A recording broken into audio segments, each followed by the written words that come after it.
This video is just going to be a brief introduction of Chapter 6 notes. That'll be basically the first page of those notes. This chapter is going to be on electronic structure. In other words, where are the electrons located in an atom? And you guys kind of know that from last year, from doing electron configurations. Scientists basically figured out where electrons were located by looking at light. So if you remember last year, we heated strontium, it gave off red light. Heated copper, it gave off a green light. Heated calcium, it gave off an orange light. So they've started figuring out different elements, when heated, would give off different colors of light. And then they also would put electricity through elements, and they would give off different colors of light. So they started determining that the different colors of light were different amounts of energy, and those energies are related to where electrons were located in the electron cloud. So the first part of this is going to be just some math related to those energies and the examination of that light given off by elements. And then we'll relate how that light given off determined where electrons were located in the electron cloud. So the first part of this is relating wavelength and frequency, okay, which you guys kind of know that relationship, I think. You know, if you have a very long wavelength of light, it's got a short frequency. Whereas if you have a very short wavelength of light, it's got a very high frequency. This is a very high frequency wave, a low frequency wave. So here's your mathematical equation relating those two things. So C is the speed of light. So light or X-rays or gamma rays or any type of electromagnetic radiation moves at the speed of light. And that is 2.998 times 10 to the 8th meters per second, or about 3 times 10 to the 8th meters per second.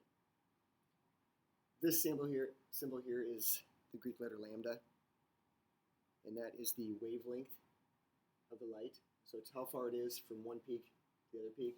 This is measured in meters. Okay. This is the Greek letter mu, and it's measured in hertz, which is how many waves come by per second, the amount of waves per second. So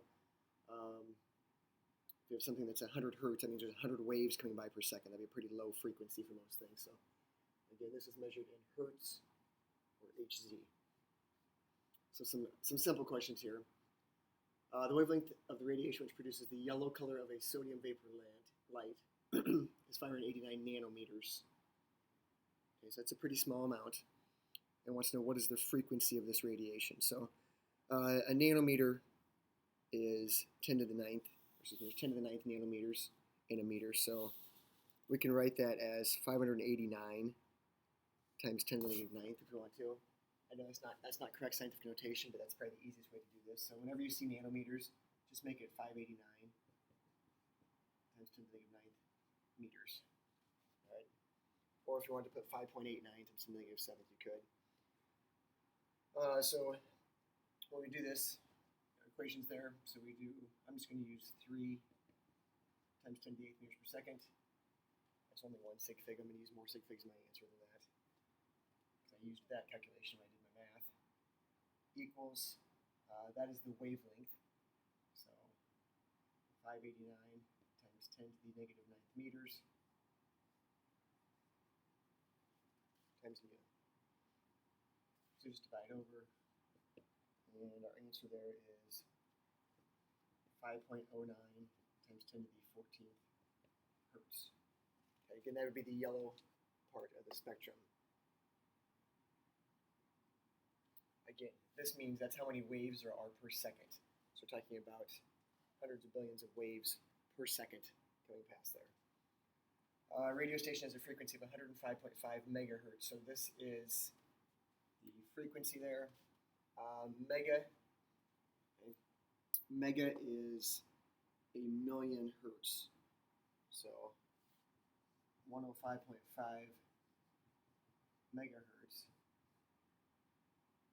1 megahertz is a million hertz. I will not make you know that. So I'm going to write that as 1.055 times 10 to the 8th hertz. Again, just plug it into our equation. C, I will use 2.998 times 10 to the 8th equals, looking for the wavelength, Okay, you got to figure out these symbols. Times 1.055 times 10 to the 8th. Divide over, our wavelength here is 2.84. That is meters. That's a pretty long wavelength. Because radio waves are very, very large waves in comparison to other waves. Remember, frequency and wavelength are inversely proportional. Since this never changes, if this one increases, that has to decrease. Wavelength gets bigger, the frequency is low. Shorten the wavelength, the frequency is high. So if those two things change, the other one is inversely proportional. This one wants to know, what is the speed of a wave that has a wavelength of this? Well, if we try and plug in here, we're trying to find the speed, and it gives us a wavelength. Speed's a constant. Speed's always the same, so the speed is 2.998 times 10 to the 8th meters per second. Doesn't matter what the wavelength is, what the frequency is, the wave is always traveling at that speed. There's the first part of that.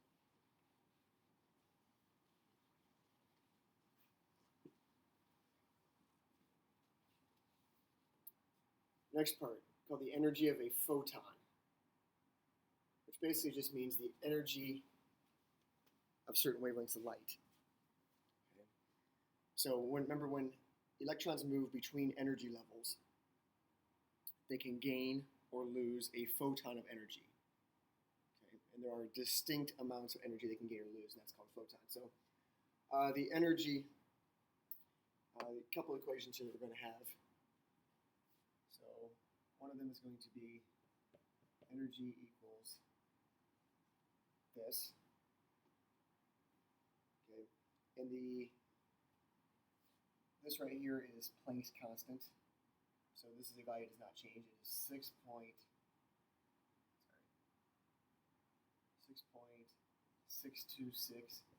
times 10 to the negative 34th. And that's joules per second. Don't worry about the label on it.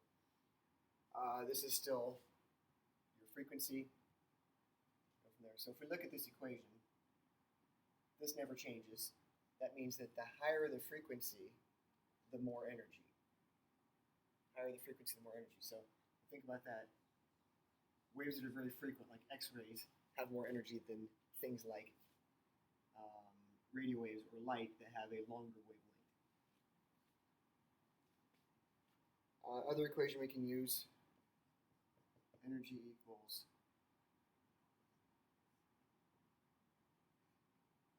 this.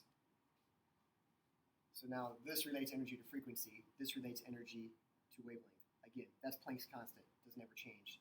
C is the speed of light, never changes. So these two things up here don't ever change.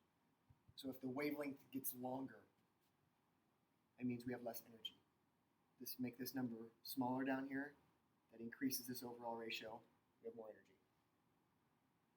Okay, so high energy waves, high frequency, small wavelength, low energy wave, just the opposite of that. So we figure out the energy of any type of radiation. We can do that. The energy is going to be in joules or kilojoules. Okay, joules or kilojoules. We'll talk about what that means here down the road. So this one, it gives us a wavelength. Okay, so that means we probably want to use this equation right here. Or if we wanted to, we could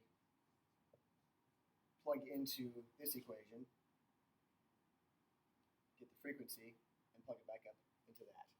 Okay, I typically just use this one. So I always say the energy equals Planck's constant, which is 6.626 times 10 to the negative 34th times the speed of light, which is 2.998 times 10 to the 8th, all divided by the wavelength, which is, again, 589 times 10 to the negative 9th. I know it's not proper scientific notation, but it'll work. So to do that, you get an energy of 3.37 times 10 to the negative 19th.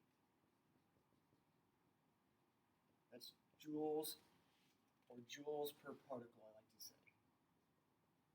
Per electron that's moving, that's how much energy is per electron that's creating that wavelength of light. It doesn't take much energy for that. If you have a mole of them doing it, then it's a lot more.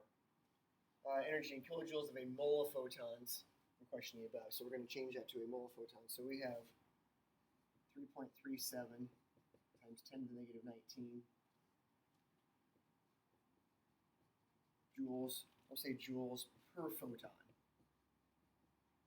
Joules per particle, joules per photon. So we can go that there's 1,000 joules per kilojoule. Do you want to get to kilojoules per mole? And then we can say that there's 6.02 times 10 to the 23rd photons per mole. So to do that, I got 202.9 kilojoules per mole.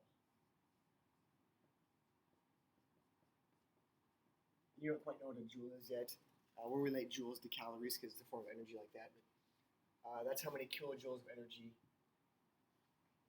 are given off to produce that wavelength of light. Okay. Another one here. This one gives us a frequency. Let's know the energy. So again, frequency is that one. So I can just plug it into there. So I can say energy equals Planck's constant, which is 6.626 times 10 to the negative 34th. Times 1.05 times 10 to the 15th hertz. And you get 6.95 times 10 to the negative 19th joules. Again, that's just per photon. So that's just per electron cosine net. Pretty small amount.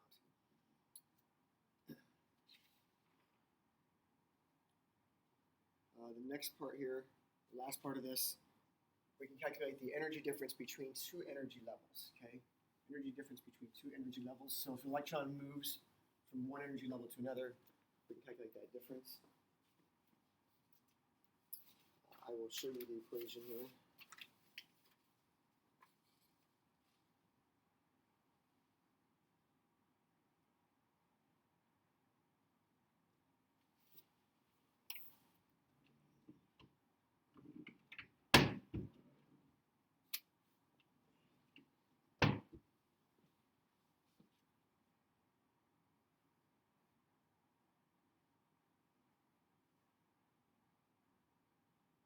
So here's the equation at the bottom of this.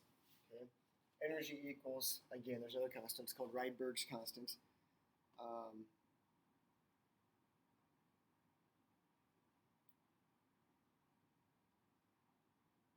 Actually, this question is not asking that. Sorry, we'll do that in a minute. Thought that was asking that, so we'll use that in a minute. So it wants to know light with wavelength of this many nanometers. Okay, again, that's a wavelength. Is given off an electron transition between two energy levels, which is between two energy states in lithium atom. Figure out the change in energy in kilojoules per mole between these two states. Okay, so it's giving us a wavelength, so we can do energy equals that. They can determine the energy from there. I'll let you guys just go ahead and figure that on out. The energy there is, I got 2.96 times 10 to the negative 19 joules per photon, or per particle. It wants to know in kilojoules per mole. So in kilojoules per mole, that equals 178.4 kilojoules per mole.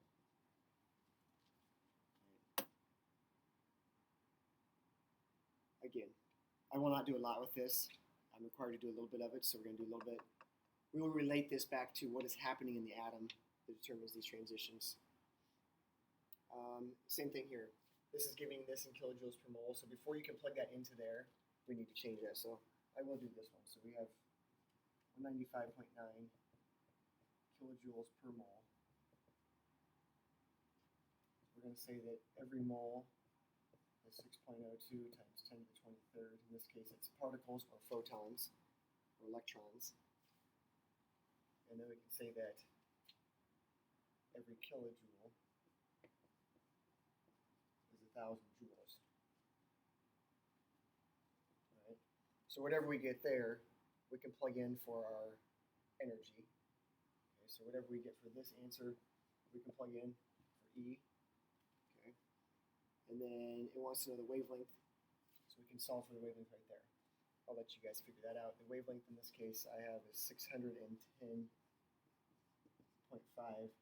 nanometers. So that'd be a certain color of light that's given off when an electron moves from one energy level to another in lithium. So again, we'll discuss that next time.